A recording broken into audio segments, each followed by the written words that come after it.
We will control the horizontal. We must be human beings. We must hold on to that.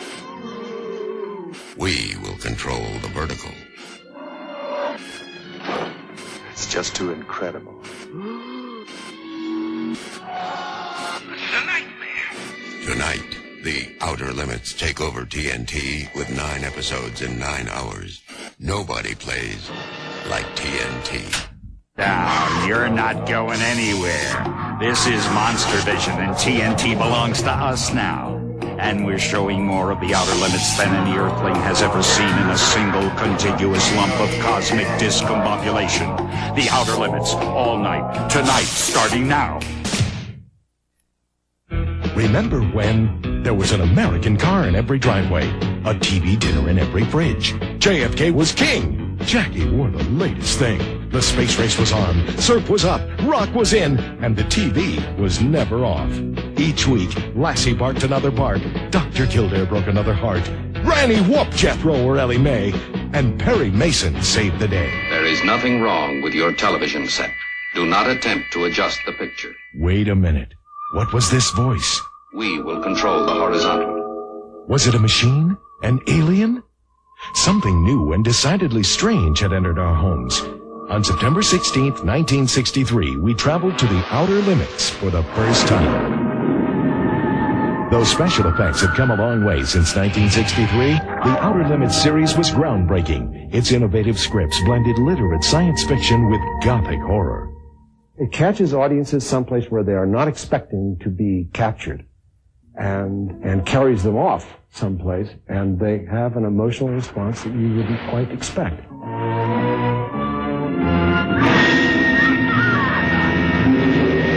TNT's Monster Vision presents a special Outer Limits marathon with tales so riveting and unimaginable, Americans may have trouble falling asleep at night. Nobody had thought in terms of E.T. yet, or Close Encounters of the Third Kind. If there was a presence beyond Earth, it was malevolent. We do not mistrust each other there. And we do not live in fear of war. Each week brought a new script, director, and stars to the set. Even so, the fledgling technical crew, with a minute budget and a mere 6 days to shoot each hour-long episode, created a stylish film noir look, as well as innovative special effects. There were no special effects as they're known now, no computer-controlled technology. We really improvised stuff like you wouldn't believe to get an effect. The Outer Limits shows, if they did nothing else, were done with considerable intelligence, and the subtexts that they proffered always had a message of high moral purpose and high ethical purpose. You are the last hope of mankind, Dredden. Do not fail. While the Outer Limits scripts always contained a strong social message, what many of us remember most are its monsters. Robert Duvall's transformation into a friendly alien being in The Chameleon, Robert Culp's demon with a glass hand, and Miriam Hopkins' portrayal of a woman losing her sanity. Please, don't go. The Outer Limits remains a television classic. It's science fiction at its very best. There is no escape. 9 Outer Limits episodes in 9 hours. Nobody plays like TNT.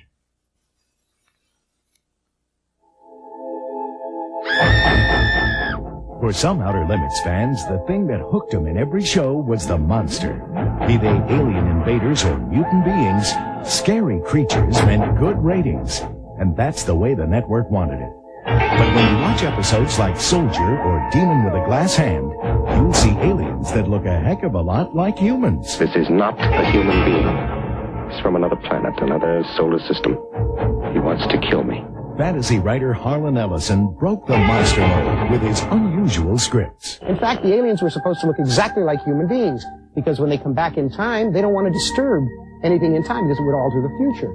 In Soldier, Michael Ansara and his enemy are future warriors with a bad case of time warp. He's from somewhere or when that's completely outside our knowledge. He's a walking challenge. He's a walking bomb. I was writing an anti-war story. Find the enemy. Kill. It was a story about a soldier from the future who was trained for nothing but war. Give me the gun, Corleone. Cooper never gives up a gun. An absolute fighting machine with no other quality, no humanity, no nothing. Where I come from, it's true. It's right. No two ways.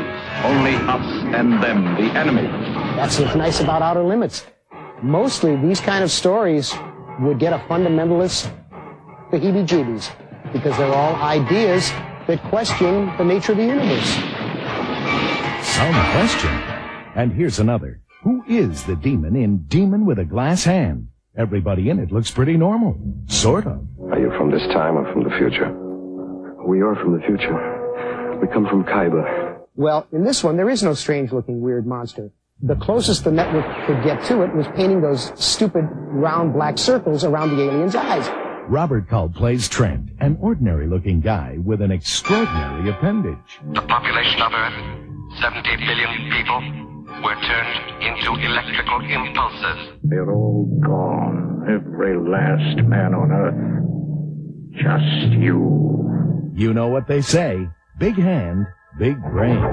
It's a very bizarre episode, and somehow it's one of those things where it catches audiences someplace where they are not expecting to be captured. Harlan Ellison's formula for success is imagination. The idea that what you don't see can scare you the most. The Outer Limits can be scary, but it's only scary while you're watching it. In the real world, there are no ooga booga monsters that will come and eat your head. Nothing is what it seems to be. Everything has a little different kind of magic going for it, which is what you don't get today in film or television. Outer Limits Night continues with Demon with a Glass Hand, next on TNT.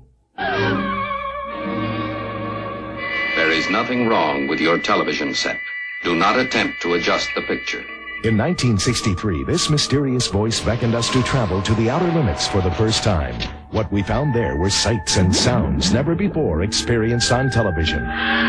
While the Outer Limits stories were literate and compelling, it was their special effects and gruesome monsters that kept Americans awake at night. Do you know where you are? With a shoestring budget and a scant 6 days to shoot each episode, the technical crew of the Outer Limits required energy and ingenuity. For example, this alien's heavenly glow was created with a blob of Vaseline on a pane of glass held in front of the camera. I called it Demon with a Glass Hand. It's one of the last of the film noirs, because that was the way Byron Haskin shot it. It's dark, it's silhouetted, it's got shadows everywhere, and Culp is astonishing. The headgear looks like a rubber shower cap, which is what it is.